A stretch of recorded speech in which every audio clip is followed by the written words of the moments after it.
पुराने लाहौर के दिल में एक तनगिल्ली है जिस पर कभी सूरज की रोशनी नहीं पड़ती। लोग उसे गुल खामोश कहते हैं। शाम के बाद कोई इधर का रुख नहीं करता।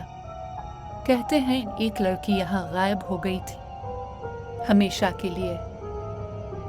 ज़ोया, एक यूनिवर्सिटी की तालिबा, पुरानी कहानियों पर तहकीक करते हुए इस इलाके में कैमरा लेकर आती है। मकामी लोग कहते हैं सब्ज दरवाजे के आगे मत जाना। ज़ोया हंसती है और चली जाती है।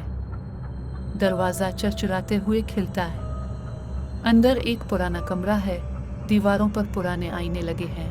हर आईना कुछ और दिखाता है, लेकिन एक में एक सफ़ेद लिबास वाली लड़की ज़ोया के पीछे खड़ी नजर आती है। ज़ोया पलटती है, पीछे कोई नहीं। अचानक तमाम आईने टूट जाते हैं। ज़ोया बाहर भागती है, मगर दरवाज़ा गायब हो चुका है।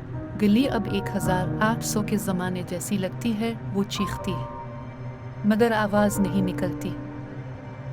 सीसीटीवी फुटेज में सिर्फ ये नज़र आता है कि वो गली में दाखिल हुई, बाहर कभी नहीं निकली। लोग सरगोशियों में कहते हैं एक और हो गली ने ले ली। लाहौर के हर दरवाजे के पीछे दुनिया नहीं होती। कुछ दरवाजे माजी में खुलते हैं और फिर बंद नहीं होते।